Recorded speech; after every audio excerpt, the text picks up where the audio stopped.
Imagine a hidden chapter in history, one where the first Memorial Day is not born from official decrees, but from the heart of freedmen in a war-torn city. This tale, lost to the history books and buried beneath the soil of Charleston, South Carolina. Join me as we talk about the forgotten story of the first Memorial Day. And if you like stories like this, you can find more stories like this at OneMicHistory.com. Also, you can support the YouTube channel, and I have a new channel, One Mic 2. Please subscribe. But without further ado, let's get started.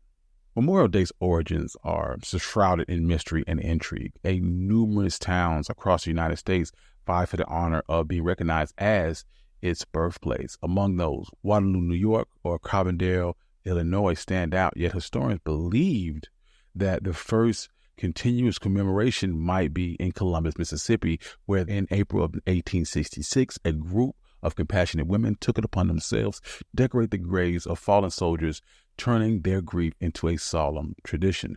However, a lesser known yet equally compelling tale comes from freedmen in Charleston, South Carolina.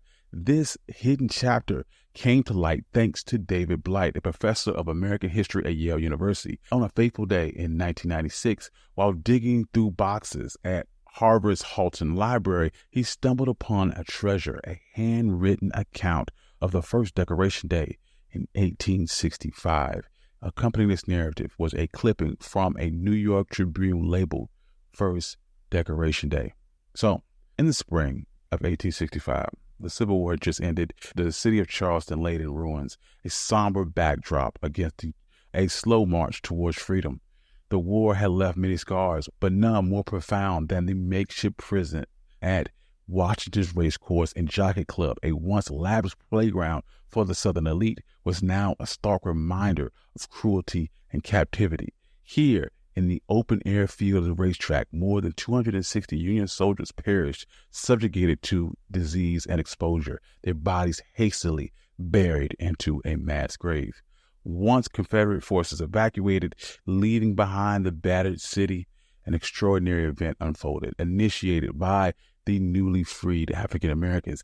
These men and women who had just endured the shackles of enslavement stepped forward to honor those who laid unremembered in the makeshift graves, and as their first act of liberty was not one of celebration for themselves, but one of commemoration for the fallen. With meticulous care, they exhumed the mass graves, and over 10 days, they reburied each soldier, transforming the site into a dignified resting place. They erected a towering whitewashed fence around the newly sanctified ground, declaring it martyrs of the racecourse.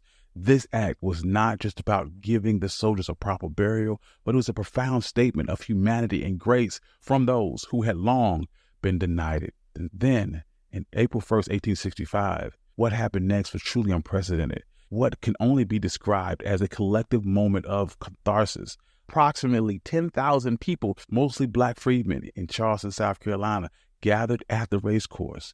The day commemorates with a parade of 3,000 black school children who marched holding roses and singing John Brown's Body. They, followed by scores of adults from Aid Society for free black men and women. But these scenes were not about a somber mourning, but a peaceful celebration and a tribute to the spirit of the fallen and the declaration of a new beginning.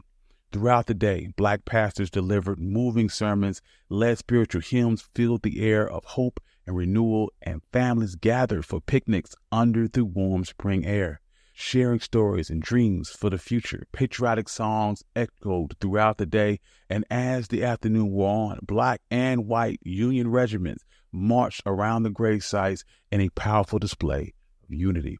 The graves themselves were transformed with a tapestry of flowers filled with sweet scents, mingled with the spring breeze, and the sight was said to have brought a tear of joy to many an eye.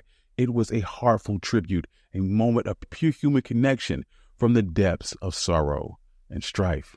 For many years afterwards, the story remained hidden, cloaked in the silence of the white community of Charleston, and briefly resurfaced in a forgotten correspondence in a 1916 letter from the United Daughters of the Confederacy in New Orleans, seeking information about a large parade of freedmen on a horse track at the end of the war. The reply from the Charleston chapter was regretful and evasive, stating that I regret I am unable to gather any official information in response to this.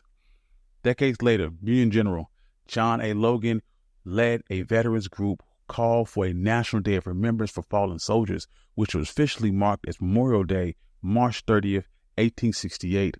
Celebrations began taking place at Arlington Cemetery, and with each passing year, the origins of the day in Charleston grew dimmer and faded from the collective memory of the nation.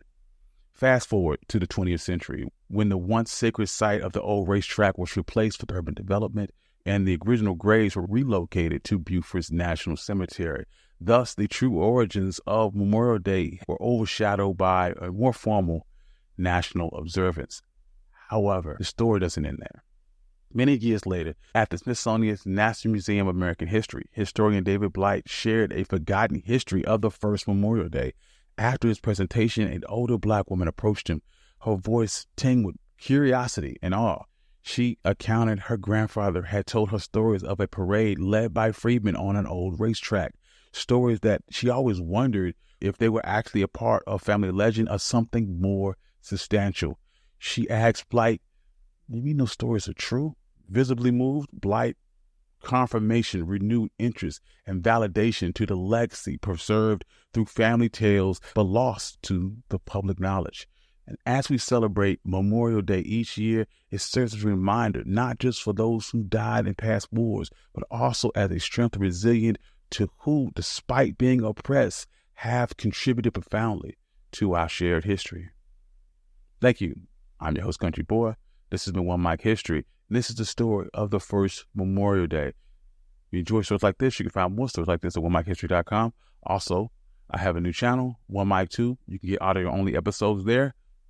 And I would like to thank all of my Patreon subscribers and my members. I love you all, and without you, none of this could be possible. Peace.